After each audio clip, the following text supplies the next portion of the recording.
할렐루야. 10월 첫 주일입니다. 또 추석 명절이 시작되었습니다.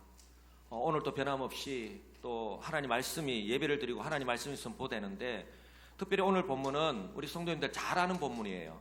예수님께서 십자가 사역을 앞두고 제자들과 함께 마지막으로 기도하시는 장면입니다.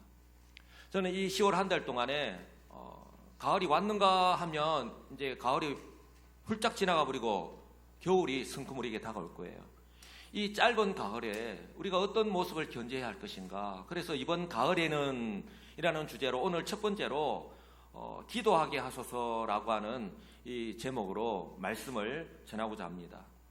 예수님께서 제자들과 함께하는 마지막 기도하시는 장면인데요, 그 장소는 겟세마네 동산입니다. 우리가 찬양 많이 부르죠. 겟세마네 동산에서 우리 주님께서 어떠한 모습으로 기도하셨는지. 예루살렘 동쪽 벽에서부터 약 1.2km 정도 떨어진 정말 가까운 거리입니다. 예수님께서 예루살렘에 오실 때마다 기도하시던 장소가 이 겟세마네 동산이에요. 바로 오늘 설교의 제목이 이번 가을에는 기도하게 하소서인데요. 성도 여러분, 지금이 가을입니다. 가을은 단풍 구경도 하고 싶고 또 여행을 가기에도 참 좋은 날씨죠. 가을은 이처럼 길면 좋은데 아쉽게도 가을은 짧습니다.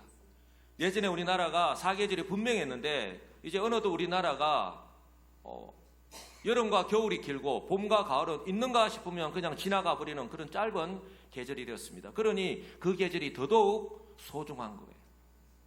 그래서 이 아쉽게도 짧은 이 가을에 제가 질문을 던지고자 합니다. 그렇다면 이번 가을에 지금이 가을인데요, 왜 기도해야 할까요? 왜 담임 목사님은 왜 우리에게 이렇게 이 가을에 기도하라 하실까? 한번 따라할까요? 첫째는 때입니다. 때가 기도해야 할 때라는 거예요. 성경에 보면, 오늘도 본문에 보면 때에 대해서 말씀을 몇 번 하고 있는데 때가 중요합니다. 바로 위기의 때를 저와 여러분 역시 살아가고 있기 때문에 그렇습니다. 오늘 예수님께서 하신 말씀 속에 또 답이 들어있는데요, 우리 예수님께서는 제자들에게 기도의 모범을 보여주셨습니다. 공생애를 시작하면서부터 기도로 시작하셨죠. 그리고 공생의 기간 내내 습관을 따라 항상 기도하셨습니다. 제자들 또한 예수님께서 그렇게 기도하시는 모습을 늘 지켜보았습니다. 예루살렘에 오시면 빠뜨리지 않고 항상 이 겟세마네 동산에 기도하시기 위해서 가시는 것을 잘 알고 있습니다. 이런 예수님의 모습을요, 누가 역시 잘 알고 있었기 때문에 이렇게 기록하고 있는데요, 누가복음 22장 39절에 보면 이렇게 기록하고 있습니다. 예수께서 나아가사, 한번 따라서 할까요? 습관을 따라. 기도가 습관이 되었다는 거예요. 저와 여러분의 습관은, 매일 빠뜨리지 않는 습관은 무엇인지 모르겠습니다. 과연 그것이 하나님께서 기뻐하시는 습관인지, 하나님께 영광이 되는 습관인지 한번 생각해 보아야 될 거예요. 예수님은 기도하는 것이 습관이 되었어요. 습관을 따라 감람산에 가심에 제자들도 따라갔다라고 하는 거예요.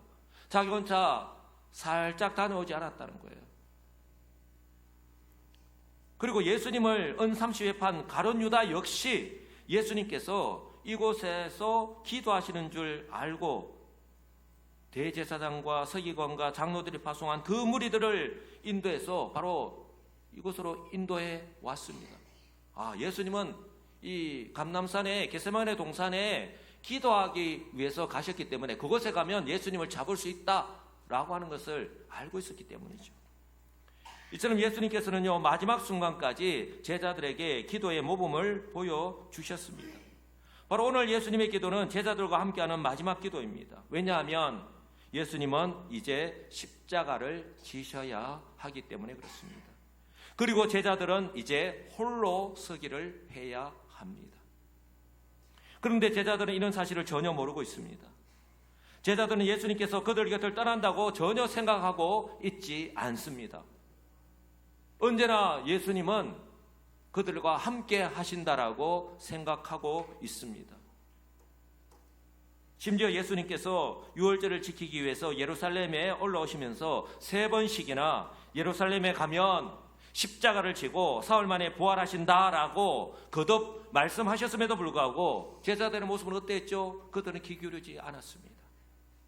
또한 예수님께서 하신 말씀을 전혀 깨닫지 못했습니다. 그저 그들이 하는 모습은 하나님의 나라가 임하면 내가 예수님의 오른편에, 내가 예수님의 왼쪽 편에, 그저 이 세상의 사람들과 동일하게 어떤 자신의 안정적인 그런 자리, 그런 데만 관심이 있었던 것이죠.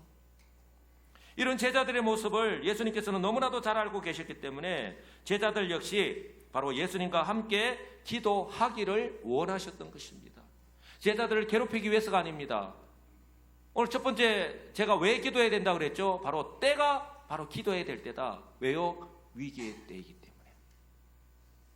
왜냐하면 제자들은 모르고 있지만 예수님께서는 잠시 뒤에 그들에게 일어날 일, 즉 그때에 위기를 만났을 때에 그들이 어떻게 할 것인지를 너무나도 잘 알고 계셨기 때문에, 다 알고 계셨기 때문입니다.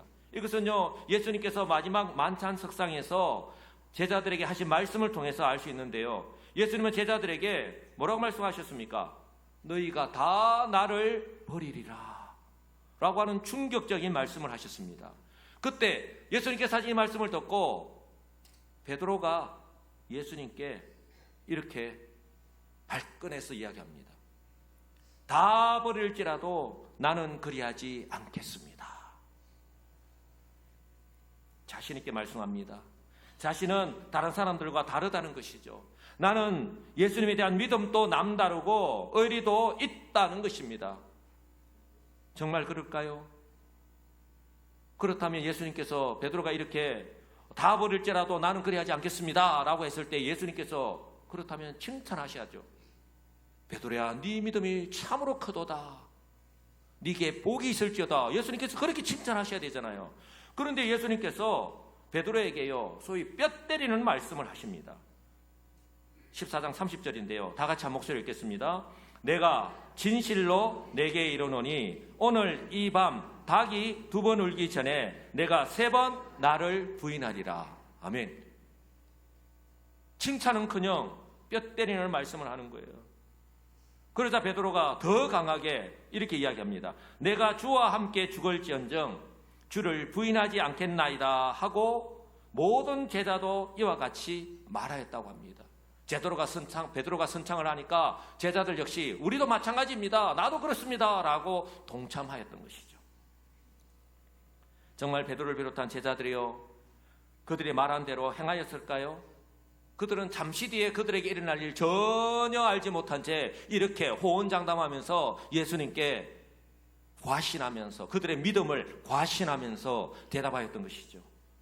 예수님께서 잡히셨을 때에 제자들의 모습을요, 성경은 이렇게 말씀하고 있습니다. 제자들이 다 예수를 버리고 도망가니라. 제자들이 다 예수를 버리고 도망하니라. 성도 여러분, 불과 몇 시간 전이라니까요.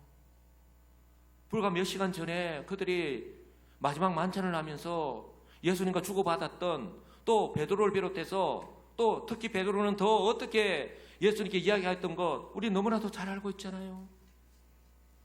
호떡 뒤집듯이 베드로와 제자들은요, 하나도 남김없이 예수님을 떠났습니다. 그리고요, 다 예수를 버리고 도망했다라고 하는데 그 원문을 보면 이 제자들이 얼마나 신속하게 도망을 갔다라고 하는 것을 알 수 있습니다. 그러마 나 살려라 하고 제자들이 도망간 거예요. 나는 다른 제자들과 다릅니다. 나는 죽었으면 죽었지 예수님을 떠나지 않겠습니다. 부인하지 않습니다. 라고 그렇게 호언장담하였던 베드로를 비롯해서 이런 다른 제자들의 모습을 보면서 저와 여러분들 역시 베드로와 제자들처럼 검증되지 않았음에도 불구하고 나의 믿음은 다른 사람들과는 다른 믿음이라고 그렇게 과대평가하면서 살아가고 있지는 않은지 오늘 우리들을 향해서 질문합니다. 이것은요, 이미 위기의 때를 살아가고 있는 지금 저와 여러분이 어떻게 하고 있는지를 보면 알 수 있습니다. 그 당시 제자들은요, 잠시 뒤에 다가올 위기를 몰랐습니다. 그러니 충분히 이해할 수 있습니다. 그러나 예수님과는 달리 이 겟세마네 동산에서 동상이몽할 수밖에 없는 것이죠. 그러나 저 여러분은 어떻습니까? 지금 이 위기에 있다는 것을 너무나도 잘 알고 있습니다. 왜요? 이미 성경을 통해서 또한 우리가 기도할 때 성령께서 깨닫게 해주셨기 때문에. 그리고 이때는 예수님처럼 하나님께 모든 것을 맡기고 기도해야 한다라고 하는 것을 너무나도 잘 알고 있습니다. 그런데 지금 현재 저와 여러분의 모습은 베드로와 제자들처럼 나는 괜찮다, 나는 아니다, 나는 괜찮다라고 자신을 과신하면서 살아가고 있지는 않습니까? 저와 여러분이 이 위기를 알고 있다면 그때가 바로 예수님처럼 하나님께 맡기고 기도해야 할 때입니다. 우리 개인적으로도 그러하지만 우리 교회적으로도 보면 우리 교회에 맡기신 이 유치부, 초등부, 중고등부, 대학 청년부의 자녀들, 이 다음 세대의 양육을 위해서 우리는 지난 3년 전부터 비전센터 건축을 위해서 기도하고 헌금을 하고 준비해오고 있습니다. 또한 3주 앞으로 다가온 우리 직원 은퇴식, 하나님께서 세우시고 사용하신 이 주의 몸된 교회를 세우신 우리 장로님들 은퇴를 하고 또 새롭게 세우셔서 이 주의 몸된 교회를 바로 세워가기 위해서 또 직원을 세웁니다. 임직식이 있습니다. 그리고 총출석주일, 가을맞이 전도 부흥회로 모이는 추수감사주일 불과 한 달 뒤로 다가왔습니다. 아울러 수능을 앞두고 있는 자녀들, 또한 노회 어린이 대회를 앞두고 있습니다. 이런 중요한 사역의 때가 바로 지금 우리 앞에 놓여져 있기 때문입니다. 시간이 지나가면 해결될까요? 시간이 지나가면 저절로 모든 것이 우리가 원하는 대로 이루어질까요? 바로 지금이 기도해야 할 때라는 것입니다. 할렐루야. 그리고 이번 가을에 기도해야 될 두 번째 이유, 한번 따라서 할까요? 우리 자신을 위해서. 첫째는 위기의 때이기 때문에 기도해야 된다고 했습니다. 그리고 두 번째는요, 우리 가슴에 손을 한번 듭시다. 나 자신을 위해서. 나 자신을 위해서요. 예수님께서 제자들에게 기도하라고 하신 이유는요, 예수님을 위해서가 아닙니다. 바로 제자들 자신을 위해서입니다. 왜냐하면 예수님은 제자들이요, 잠시 후 예수님께서 잡히시고 난 후부터 겪게 될 그 고난을 다 알고 계십니다. 그러나 제자들은요, 그들 앞에 다가온 위기를 전혀 모르고 있습니다. 성도 여러분, 제자들에게만 해당되는 것이 아니라 바로 지금 예배를 드리고 있는 저와 여러분의 모습이기도 합니다. 왜냐하면 예수님의 제자들이나 저와 여러분이나 영원하신 하나님의 뜻을 알지 못하는 유한한 인생이고, 또한 잠시 뒤에 일어날 일조차 모른 채 살아가는 무지한 인생이기 때문에 그렇습니다. 이처럼 우리 자신의 육신의 연약함을 극복하기 위해서 이 가을에 기도해야 되지 않을까요? 예수님은요, 스스로 홀로 서기를 해야 하는 제자들에게 필요한 것이 무엇인지 너무나도 잘 알고 계셨습니다. 그래서 평소에 감람산에 이렇게 기도하러 왔을 때와는 달리 오늘 다른 모습을 오늘 제자들에게 보이고 있습니다. 오늘은 제자들에게 예수님께서 기도하시는 모습을 지켜보라고 명령하신 거예요. 평소와는 다르게. 그리고 3번씩이나 그 제자들 향하여서 시험에 들지 않게 깨어있어 기도하라라고 그렇게 강조해서 말씀하셨습니다. 평소에는 그렇게 하지 않았어요. 오늘은 특별하잖아요. 제자들과 하는 마지막 기도하시는, 잠시 뒤에 제자들은요, 그들 앞에 닥칠 그 위기를 전혀 모른 채 그렇게 잠자고 있잖아요. 3번씩이나 말씀하셨는데, 첫 번째 32절 보시면 이 11명의 제자들에게 내가 기도할 동안에 너희는 여기 앉아있어라. 여기 앉아있으라는 말은 아무것도 하지 않은 채 가만히 있으라는 것이 아니잖아요. 예수님께서 저 앞에 가셔서 기도하시는데, 평소와 동일하게 기도하시는데 그 기도하시는 모습을 지켜보아라는 거예요. 모범을 보이시는 겁니다. 너희들이 이제 무엇을 해야 될 것인지를 생각해 보라는 것입니다. 그리고 두 번째도 말씀합니다. 34절에 베드로, 야고보, 요한 세 명의 제자들에게 이렇게 말씀합니다. 내 마음이 심히 고민하여 죽게 되었으니 너희는 여기 머물러 깨어 있으라. 그 11명의 제자들을 여기 앉혀놓고 나머지 3명, 베드로, 야고보, 요한의 3명의 제자들 좀 더 가까이, 예수님께서 기도하시는 그 장소로 가까이 오게 하셔서 이렇게 말씀한 거예요. 지금 내 마음이 너무 심히 고민하여 죽게 되었다. 그래서 여기에 머물러 있으라고 말씀한 게 아니라 뭐라고 했습니까? 깨어 있으라고 말씀한 거예요. 3명의 제자들은 예수님께서 기도하시는 자리 가까이까지 오도록 말씀하셨습니다. 즉 그들은 땀방울이 핏방울이 되도록 간절하게 기도하시는 그 예수님의 모습을요 가까이서 지켜볼 수 있었습니다. 그들의 후일에 바로 성령께서 임하시고 난 뒤에 복음을 전할 때에 예수님에 대해서 생생하게 그렇게 증거할 수 있었던 이유가, 그처럼 예수님 가까이에서 예수님이 어떤 마음으로 그렇게 땀방울이 핏방울이 되도록 그렇게 간절하게 우리를 위해서, 우리의 구원을 위해서 기도하셨던 그 모습을요 생생하게 그렇게 증언할 수 있었던 이유이기도 합니다. 그리고 세 번째 37절, 또 3명의 제자들에게 이렇게 이야기합니다. 시몬아 자느냐, 시몬아 자느냐, 네가 1시간 또 깨어 있을 수 없더냐? 시험에 들지 않게 깨어 있어 기도하라. 그리고 나중에 한마디 더 합니다. 마음에는 원이로되 육신이 약하도다 라고 말씀합니다. 이 말씀을 무려 예수님께서 3번이나 말씀하셨는데, 저는 이 장면을 보면서 말씀하신 예수님도 대단하시고 그럼에도 불구하고 계속해서 자고 있는 이 제자들의 모습 또한 더 대단하다라고 하는 생각을 해보게 되었습니다.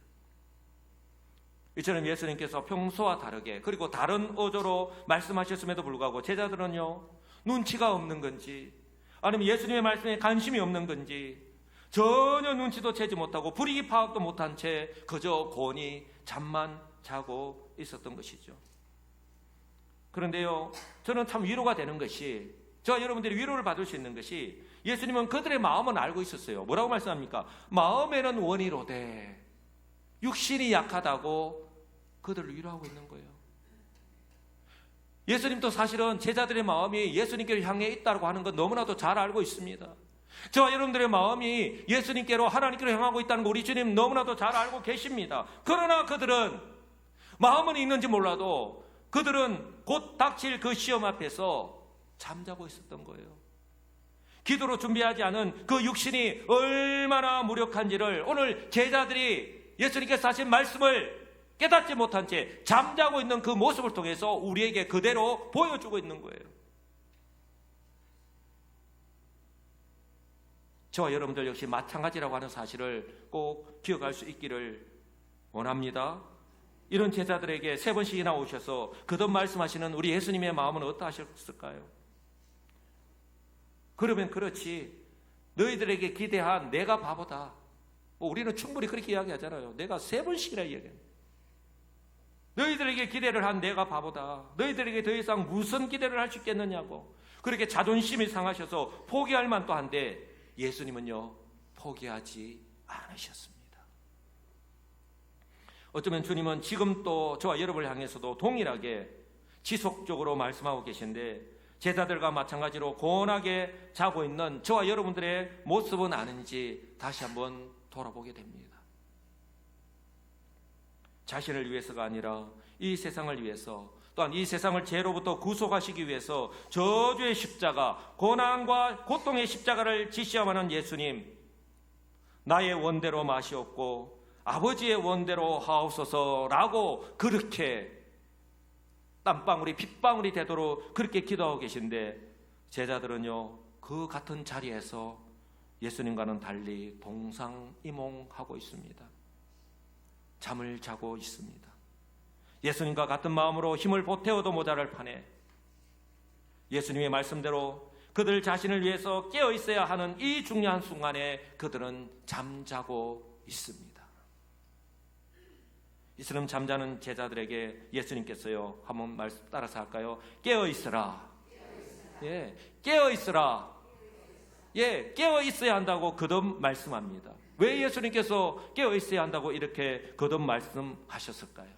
그냥 곤히 잠자게 내버려 두시지. 그 이유는 깨어 있어야지만이 첫째, 위기를 만났을 때에 시험에 들지 않을 수 있기 때문에 그렇습니다. 아멘이십니까? 예. 시험에 들지 않게 깨어 있어 기도하라 하셨습니다. 깨어 있어야지만이 시험에 들지 않기 때문에. 두 번째는요, 예수님께서 하신 말씀을 기억하고 예수님처럼 예수님 그때 그렇게 기도하셨지. 그렇게 십자가 사역을 앞두고서도 그렇게 우리를 위해서 기도하셨지. 예수님처럼 기도할 수 있기 때문입니다. 그리고 세 번째는요, 자신의 육신의 연약함을 극복하기 위해서 깨어서 기도하는 방법 외에는 다른 방법이 없기 때문입니다. 할렐루야. 아마 예수님께서 다른 방법이 있었다면 아마 고행이 필요하다면 고행을 하라고 하셨을 거예요. 그런데 이 기도 외에는 다른 방법이 없기 때문에 깨어있어 기도하라고 예수님께서 제자들에게 말씀하셨던 것입니다. 사랑하는 성도 여러분, 예수님께서 제자들에게 마음에는 원이로되 육신이 약하도다 말씀하셨는데, 이것은 그 당시에 제자들에게만이 아니라 바로 지금 이 가을에 기도해야 하는 바로 저와 여러분 한 사람 한 사람에게 하시는 말씀은 아닐까요? 지금 이 자리에 베드로처럼 주님 저는 아닙니다 라고 자신 있게 말씀하실 수 있는 분은 아무도 안 계실 거예요.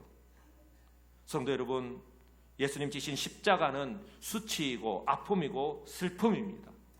십자가를 지고 싶은 사람은 아무도 없습니다. 예수님도 마찬가지입니다.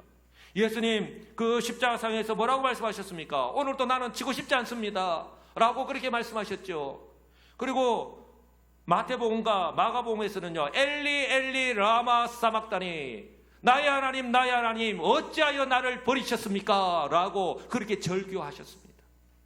그리고 오늘 본문에서도 아빠 아버지여, 아버지께는 모든 것이 가능하오니 이 잔을 내게서 옮기시옵소서. 이 잔 바로 십자가, 내가 지고 싶지 않다는 거예요. 그러나 십자가는요, 구원이고 회복이고 영광입니다. 바로 예수님께서 그럼에도 불구하고 십자가를 지신 이유입니다. 그러나 오늘 이렇게 고백하는 겁니다. 그러나, 한번 따라서 할까요? 그러나 나의 원대로 마시옵고 아버지의 원대로 하옵소서. 예, 십자가를 지시하니까. 예수님은 아무것도 하지 않은 채 시간이 되어서 십자가를 지신 것이 아닙니다. 바로 공생애를 시작하시면서부터 사역하시는 기간 내내 기도하셨습니다. 그리고 마지막 순간까지 기도하셨습니다. 왜요? 사람들의 유혹과 정의에 끌려서 자신의 마음이 흔들리지 않도록, 또한 자신을 통해서 아버지의 하나님의 뜻이 이루어지도록. 예수님은 하나님께서 맡기신 그 십자가 사명을 기도하심으로써 적극적으로 감당하셨습니다. 왜냐하면 이 십자가는 나의 의지로만 결코 질 수 없으니까, 나의 능력으로는 결코 감당할 수 없으니까, 오직 하나님의 능력으로만 가능하니까, 바로 그 결과가 바로 하나님의 뜻대로 이 세상을 죄로부터 해방할 수 있었습니다. 할렐루야. 바로 요한복음 3장 16절 말씀 그대로입니다. 하나님이 세상을 이처럼 사랑하사 독생자를 주셨으니 이는 그를 믿는 자마다, 바로 십자가를 지시고 부활하신 그 주님을 믿는 자마다 영생을 얻게 하려 하심이라. 할렐루야. 사랑하는 성도 여러분, 저와 여러분 그리고 우리 여수시민교회 역시 져야만 하는 십자가가 있습니다. 맡은 직분과 사명을 제대로 잘 감당하기 위해서 기도해야 하지 않겠습니까? 제가 지난 5월 달에 안식 올 때에 종교개혁지를 이렇게 탐방을 했습니다. 그 가운데에 첫 번째 갔던 곳이 영국, 바로 감리교의 창시자인 아버지라고 불리우는 존 웨슬레가 심화했던 교회를 방문하였습니다.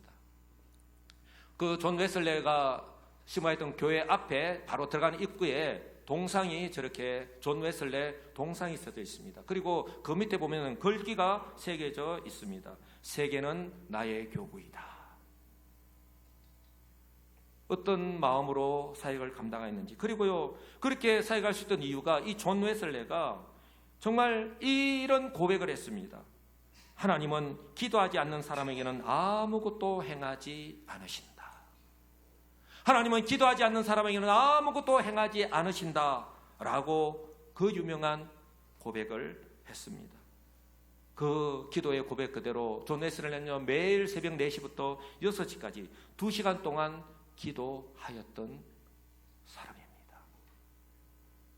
사랑하는 성도 여러분, 저와 여러분들 이 맡은 직분 사명을 제대로 잘 감당하기 위해서 기도해야 되지 않겠습니까? 아울러 자신의 연약함을 그대로 방치하지 마시고, 또한 호언장담하지 마시고, 그리고 도망하지도 마시고, 이 가을에 우리 예수님처럼, 오늘 존 웨슬레처럼 기도의 시간을 확보하고 하나님께 그 모든 것을 맡기고 하나님의 능력을 의지하여서 기도하시지 않으시겠습니까? 기도하겠습니다.